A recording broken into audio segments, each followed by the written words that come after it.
বন্ধুরা, আমি দেবলীনা চলে এসেছি দ্য ফেয়ারি টেল অফ দেবরূপের আরও একটা নতুন ব্লগ নিয়ে। একটা নতুন অধ্যায় শুরু করতে চলেছি আপনাদের সকলকে সাথে করে, আপনাদের সকলের হাত ধরে।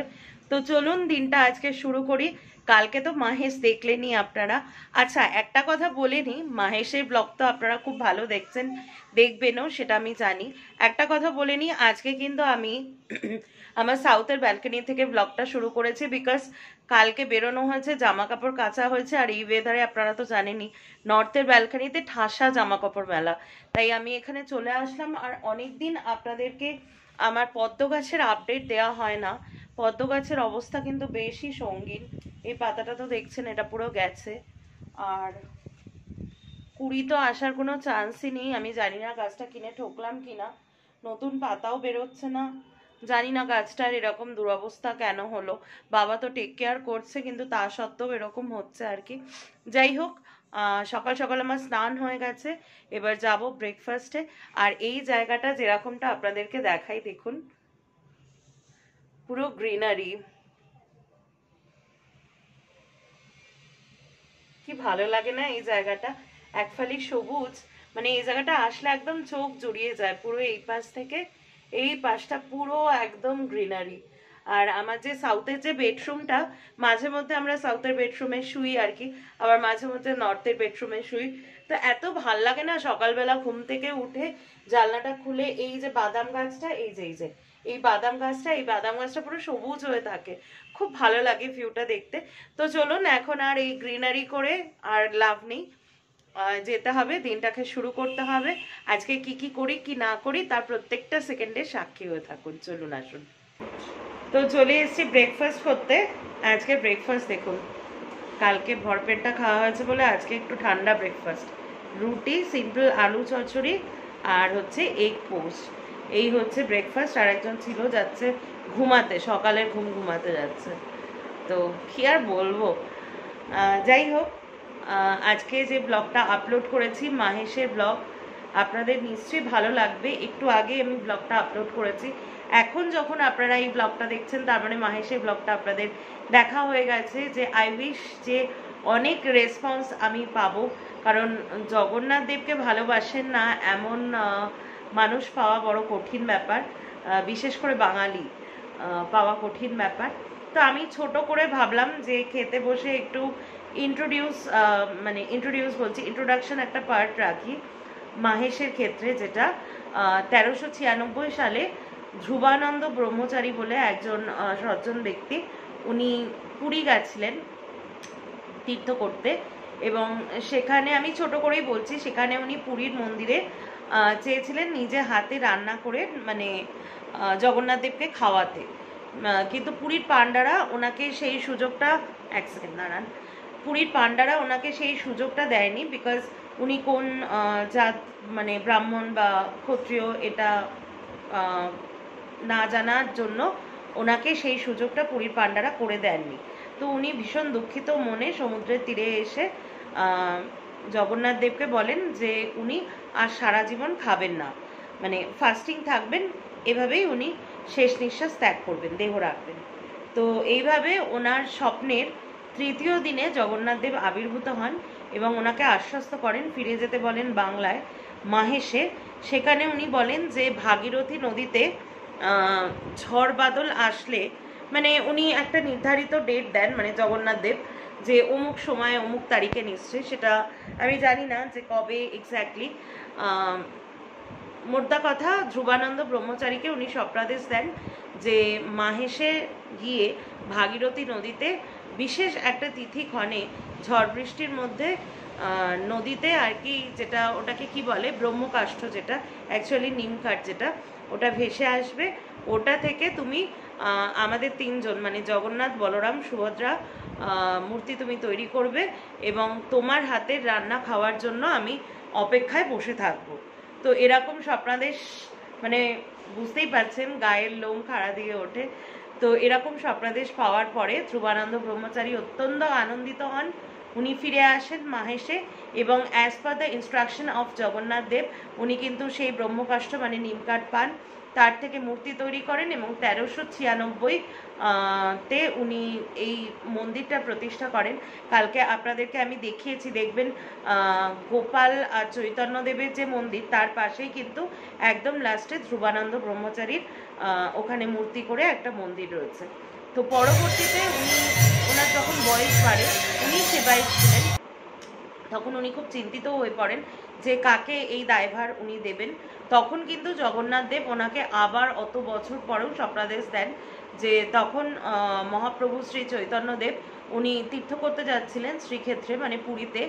তো তখন জগন্নাথ দেব বলেছিলেন যে উনি মাহেশে আসবেনই, এবং তোমার মন্দিরে আসলে তুমি তাকে বলো তার যে কোনো শিষ্য, সম্ভবত শ্রী কমল বা কমলাকারা এরকম নাম হবে, তাকে তুমি এই মন্দিরের দায়িত্ব দিও। তো উনি সেটাই করেন। পরবর্তীতে উনি দেহ রাখেন আর কি, এবং চৈতন্যদেবের যে একান্ত ভক্ত শ্রী কমল বা কমলাকারা, উনি পরবর্তীতে মাহেশের মন্দিরের দায়িত্ব নেন, আর বর্তমানে তো ট্রাস্টি রয়েছে, আপনারা দেখেছেন। তো এই হচ্ছে মাহেশের মন্দিরের ইতিহাস, যেটা কালকে আমি ওখানে দাঁড়িয়ে বলবো ভেবেছিলাম, বাট কালকে এত ক্রাউডেড ছিল, এত ভক্তদের সমাগম ছিল, আমি বললেও আপনারা পরিষ্কার শুনতে পেতেন না, বা বলার মতো একটা শান্ত যে পরিবেশ লাগে সেটাও আমি পাইনি, বেটার টু সে। তাই জন্য আজকে খেতে বসার আগে, মানে এখনও দেখুন আমি ব্রেকফাস্ট কিন্তু ছুঁয়েও দেখিনি, মানে খেতে বসার আগে জাস্ট মুখে জল দিয়েছি, তারপরে এটা বলে দিলাম এবার খাবো আর কি। অনেকে হয়তো ভাববেন যে আমি একটু গোঁড়া, না ঠিক গোঁড়া নই, তবে আজকের সমাজের মানুষের মতো অতটাও উন্মুক্ত, অতটাও স্মার্ট মডার্ন চিন্তাধারা আমার নেই, তার জন্য কোনো আক্ষেপ নেই। আমি যেরকম আমার সেরকমই ভালো লাগে, আর এরকমই থাকবো আমি। যাই হোক, এবার ব্রেকফাস্টটা খেয়ে নিই। তো আজকে আমাদের যে সাউথের যে ফ্ল্যাটে, সেখানে পশ্চিমের যে ঘরটা, সেই ঘরের জন্য দেখুন এসি ইনস্টলেশন হচ্ছে। এটা কেন, কি বৃত্তান্ত বা সবটাই আমি ডিটেলসে পরে আপনাদের সাথে শেয়ার করব। আপাতত এই ঘরে এসি বসলো, এটাও একটা এসি রুম হলো আমাদের। তো চলে এসেছি এখন লাঞ্চ টেবিলে। এই যে আমার মাছেদের এক ঝলক দেখুন, ওরা কিন্তু পুরো ইউজ টু হয়ে গেছে, এখন কিন্তু খাবার খেতে কোনো সমস্যা হচ্ছে না, ওরা বুঝতে পেরেছে যে এটা ওদেরই বাড়ি।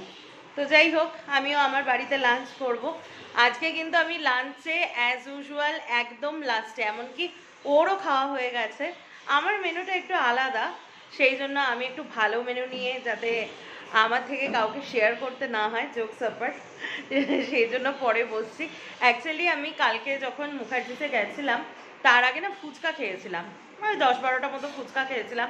প্লাস মুখার্জিসের একটা যেটা আমি মাইনাস পয়েন্ট বলবো, সিটিং অ্যারেঞ্জমেন্ট খুব ন্যারো, টেবিলের স্পেস, লেগ স্পেস খুব ন্যারো, টেবিলগুলো খুব ছোট। 2 সিটার টেবিল হলে, আমরা যে টেবিলটা নিয়েছিলাম 2 সিটার হলে একদম ঠিক হয়, সবাই তো আর এরকম হয় না, কেউ তো আমার মতো এরকমও হয়, তাদের পক্ষে খুব অসুবিধা হয়। এমনি জেনারেলও সবাই কমপ্লেন করে এটা, যে 4 সিটার টেবিলটা একটু বড় হওয়ার দরকার।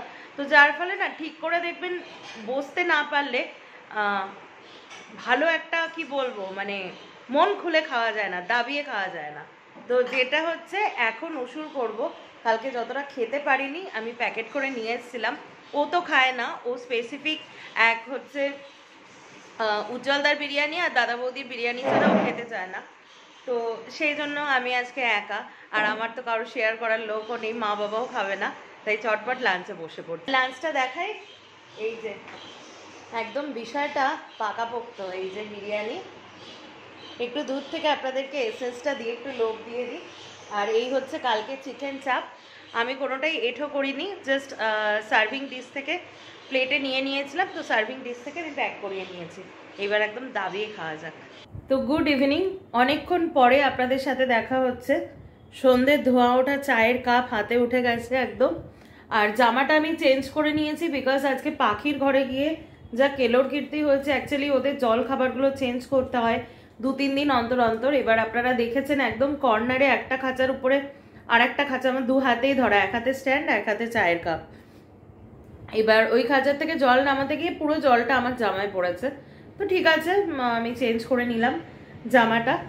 তো এখন চা খাচ্ছি। এরপর কিন্তু একটা দুর্দান্ত জিনিস মা আজকে আবিষ্কার করতে চলেছে, হ্যাঁ সেরকমই। আবিষ্কারটা যেটা করতে চলেছে সেটা আমি হেসেলে গিয়ে দেখাবো রান্নাঘরে গিয়ে। তবে কিন্তু আমার মনে হয় এটা একটা মানে দারুণ জিনিস, যেটা একটা ট্যাগলাইন হওয়া উচিত, দুধের স্বাদ ঘোলে মেটানো। তবে এক্ষেত্রে আমার কেমন জানি না মনে হচ্ছে ঘোলের স্বাদ বোধহয় দুধের থেকে বেশিই হচ্ছে। তো চলুন দেখে নি মা কি বানাচ্ছে, চাটা আগে শেষ করি।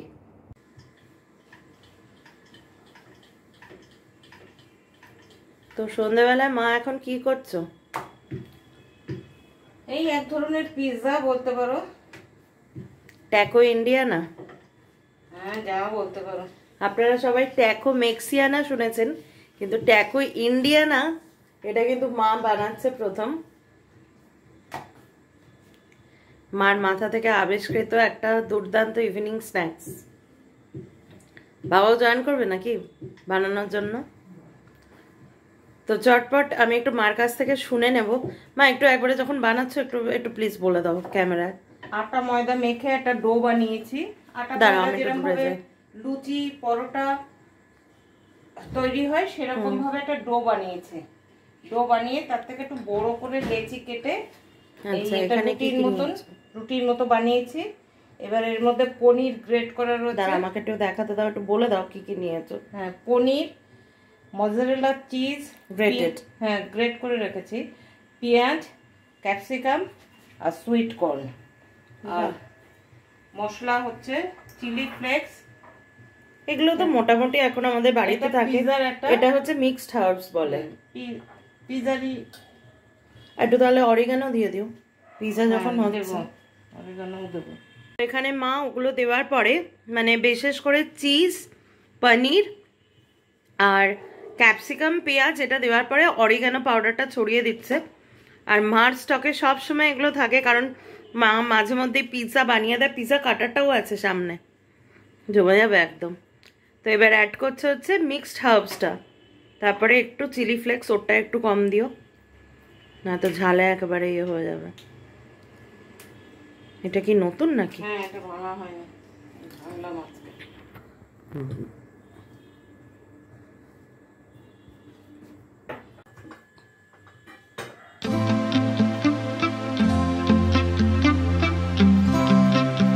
তো এগুলো সমস্ত কিছু অ্যাড করার পরে এটাকে এভাবে ফোল্ড করে দিয়েছে মা। জাস্ট একটা মানে র্যাপ করে দিয়েছে, মানে এই পাশে ছিল ওটা, মুখটাকে এবার আটকে দেবে, তাই তো? দিয়ে এটাকে এবার তাওয়ার উপর বসাতে হবে।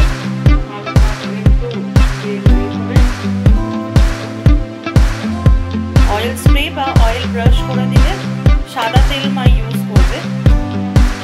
তো সেই ক্ষেত্রে আমার মনে হয় একটু হালকা করে ব্রাশ করে দিলে অয়েলটা। বানানোটা কিন্তু খুব বেশি বলো।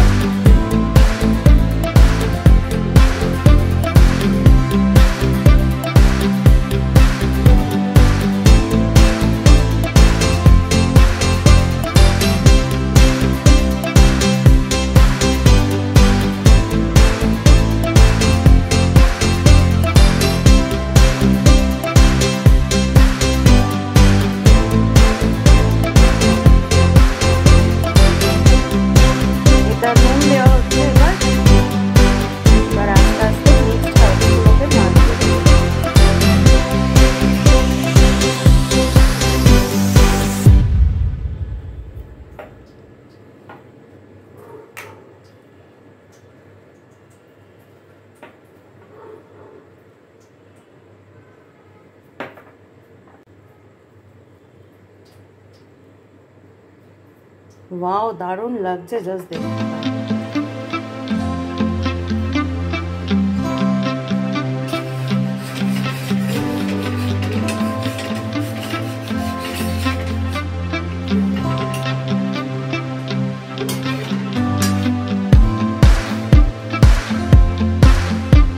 তো তাওয়া এবার তেল দিয়ে দিয়েছে মা, এই যে সাদা তেল, এটাকে ধরে উল্টা মাথা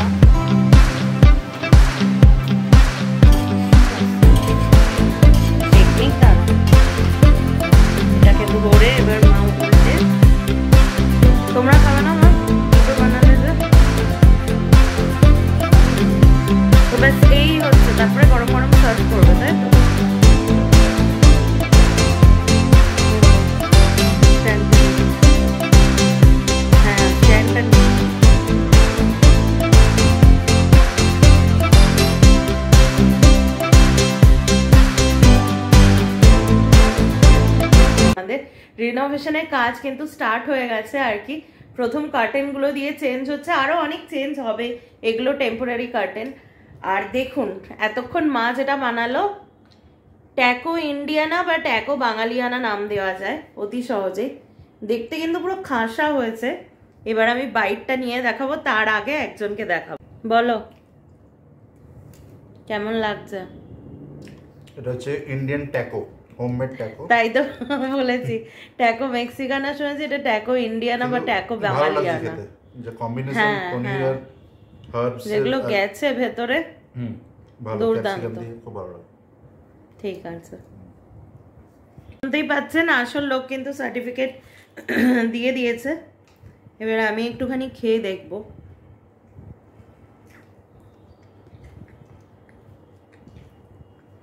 খাসা টেস্ট হয়েছে, খাসা।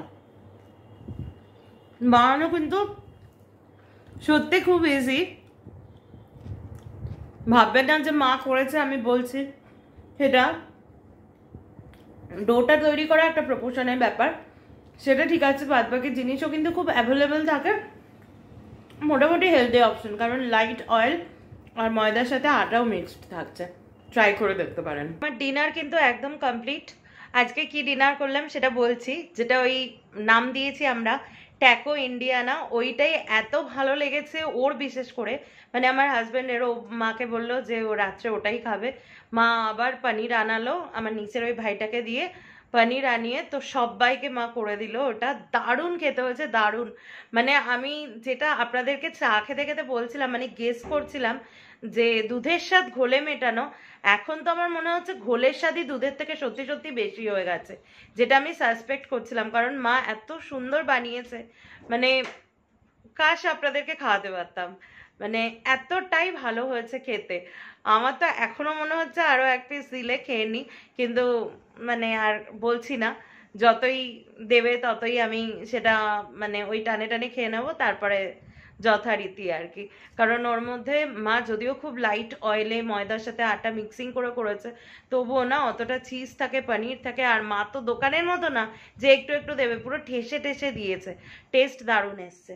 তো যাই হোক, আপনাদেরকে একটা বিষয় আমার মনে হলো যে দেখাবো, যে সেদিনকে যখন মাহেশে গেছিলাম, তো এরকম আমার কাছের অনেকে আর কি বলছিল যে কি করে মেকআপ করো, মানে আমাকে জিজ্ঞাসা করছিল যে আমার না ছোটবেলা থেকেই চোখটা একটু বসাই, ডার্ক সার্কেল ব্যাপারটা আছে, তারপরে গোলুমলু একটু গাল আছে, সেই জন্য আর একটু লাগে। তো কি কি ইউজ করো? আমি বেসিক্যালি কিন্তু আমি বলছি, হ্যাঁ আমার কাছে মেকআপের অলমোস্ট সমস্ত প্রোডাক্ট আছে, কিন্তু আমি অত প্রোডাক্ট নিয়ে এখন আর সত্যি বসতে পারি না। অতটা টাইম কনজিউমিং মেকআপ করতে আমার একদম ভালো লাগে না। তো আমি 5 মিনিটসের একটা মেকআপ টিপস আপনাদের সাথে শেয়ার করেছিলাম, আমার একদম শুরুয়াতে ব্লগসে আছে, চেক করতে পারেন। আজকে আবার দেখিয়ে দিচ্ছি, যারা দেখেননি ওই ব্লগটা, যারা তো আমার সেই মানে 10 জন সাবস্ক্রাইবারের থেকে আজকে এই অবধি আমার সাথে আছেন তারা জানেন, আর যারা জানেন না তাদের জন্য দেখাই। এখন আমাকে হেল্প করার মতো এখানে সেরকম কারোর অবকাশ নেই। প্রথমেই আমি বলছি যে এই একটা শ্যাডো বক্স আমি ইউজ করি। এটা অ্যাকচুয়ালি হচ্ছে লিওন বিউটি, এটা আমি অ্যামাজন থেকে সরি ফ্লিপকার্ট থেকে নিয়েছি। আপনারা একটু চেষ্টা করলে পেয়ে যাবেন, আমি পারলে লিঙ্কটা শেয়ার করব। এইটা এই কালারগুলো দেখুন, অ্যাকচুয়ালি এটা হচ্ছে ফর আইব্রাউজ ড্রয়িংয়ের জন্য, কিন্তু যেহেতু আমার মুখটা খুবই ভারী, তা মানে একটু ফ্লাবি ফেস আর কি, সেই জন্য আমি কিন্তু এটা দিয়ে অনায়াসে নোজ কন্ট্যুর বা একটু ডিপ শেডের আইশ্যাডো করে নিই, চলে যায় আমার চলে যায় আর কি।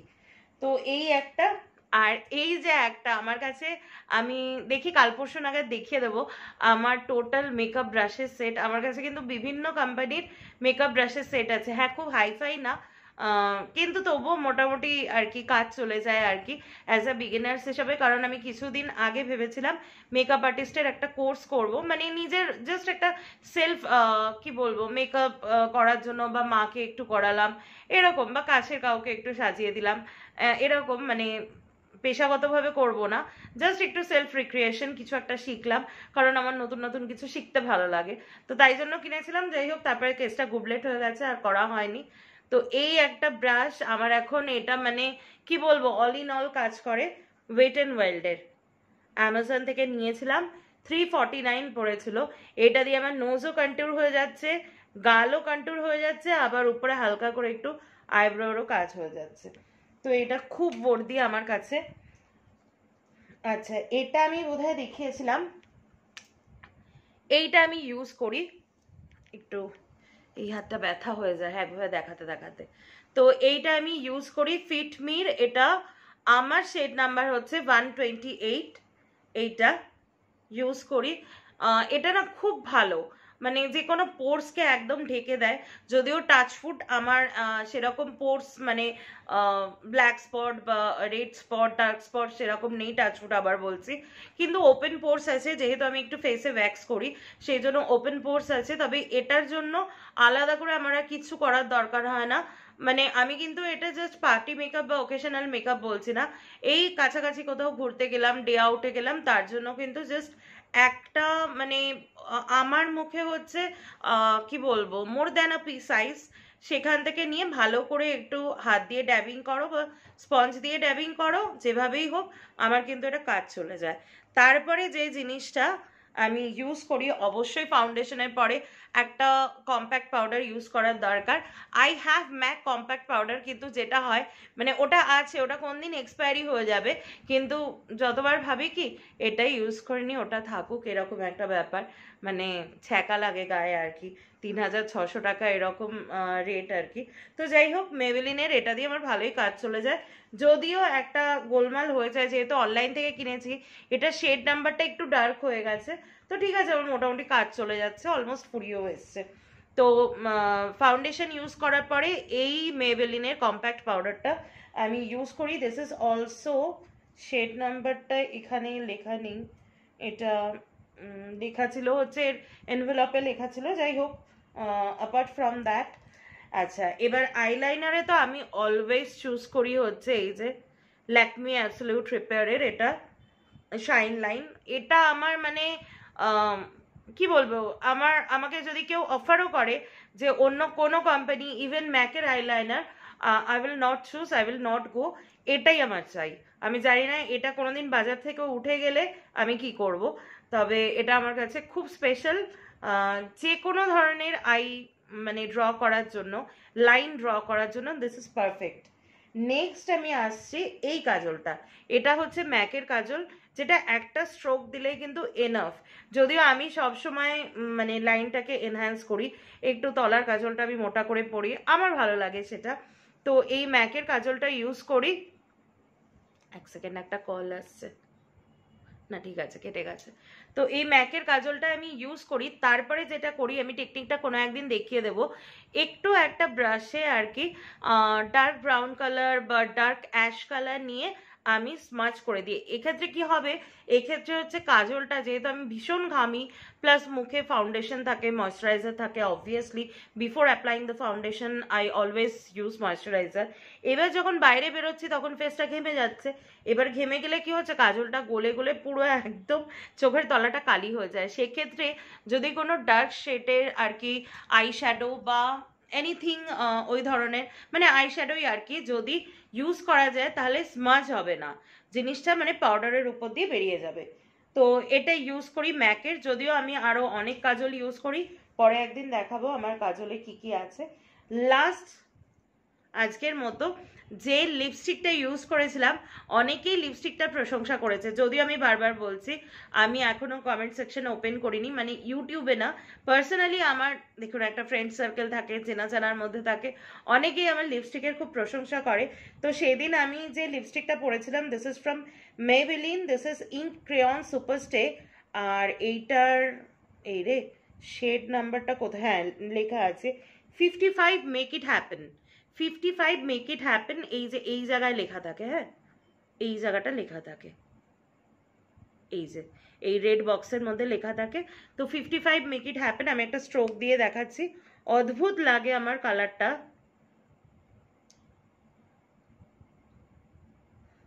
এই যে আর কি, কোথায় দিই স্ট্রোকটা,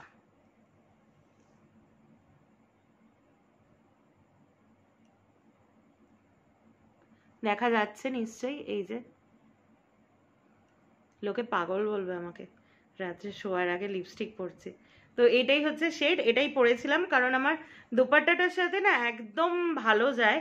আর আমি খুব স্যাটিসফাইড ম্যাকের এই ইঙ্ক ক্রেয়নটা, ম্যাক বলছি সরি, মেবেলিনের এই ইঙ্ক ক্রেয়নটা ইউজ করে আমি ভীষণ স্যাটিসফাইড। কারণ এটার একটা একটু মানে আমার কাছে আছে একটা রানি কালারের, যেটা একটু ময়েশ্চার কিন্তু আফটার অ্যাপ্লাইং একটা স্মুথনেস দেয়। আর এগুলো সত্যি সত্যি খুব ম্যাট, মানে চ্যাট করা স্টিকি ভাব এগুলো থাকে না। আর কালারটা অনেকক্ষণ পর্যন্ত মানে রাখার কিছু কিছু ট্রিপস আছে, সেগুলো আমি নিশ্চয়ই দেব, তার জন্য আমার সাথে থাকতে হবে। লিপস্টিক কি করে অনেকক্ষণ স্টে করানো যায়, আপনারা যদি খুব খেয়াল করে দেখেন যে আমি যখনই বেরোই আমি হেভি মেকআপ করি, লিপস্টিক জেনারেলি যেদিনই বেরোই বাইরে থেকে ডিনার করে আসি, কিন্তু বাড়ি আসার পরও কিন্তু আমি দেখাবো, আমি যদিও ফ্রেশ হয়ে আপনাদের সাথে কথা বলি, কিন্তু বাড়ি আসার পর আমি দেখাবো আমার কিন্তু উইদাউট অ্যাপ্লাইং ডাবল কোট মানে সেকেন্ড অ্যাপ্লাই করা আমার লাগে না, আমার কিন্তু লিপস্টিক পুরো অ্যাজ ইট ইজ থাকে। তো কিভাবে রাখতে হয় সেটা আমি একদিন পরে বলবো। আপাতত এই লিপস্টিকটা দেখালাম, সেদিনকে পরে গেছিলাম। আর তার সাথে পরেছিলাম ছোট্ট একটা বিন্দি, ওটা কৃষ্ণা বা কোনো একটা, সেটা আপনারা দোকানে গিয়ে দেখে নেবেন। এই ছিল আমার সাজের ডিটেলস, তো আমি ভাবলাম একটু শেয়ার করে দিলে ভালো লাগে আর কি। তো অনেকক্ষণ থেকে বকবক করছি, তো এই জিনিসগুলো দেখালাম। আর খেয়ে বেশ হাই হয়ে গেছে, এখন একটু জল টল খাবো, তারপরে একটু লেখালেখি করব, তারপরে আজকে শুয়ে পড়বো। আবার দেখা হবে আপনাদের সাথে কালকে। তাই আজকের ব্লগটা এখানেই শেষ করছি। আশা করি ব্লগটা আপনাদের ভালো লেগেছে। আর ভালো লেগে থাকলে কি করতে হবে আপনারা তো জানেন, please do like share and subscribe to the fairy tale of Debrup, যাতে আমি দেবলিনা আরও অনেক বেশি ইন্সপায়ার্ড হয়ে আরও নতুন নতুন ব্লগ নিয়ে আপনাদের কাছে খুব শীঘ্রই ফিরে আসতে পারি। ততক্ষণের জন্য আপনারা সকলে ভালো থাকবেন, সুস্থ থাকবেন, শান্তিতে থাকবেন। দেখা হচ্ছে খুব শীঘ্রই কালকে একটা নতুন ব্লগে। ততক্ষণের জন্য বাই, গুড নাইট।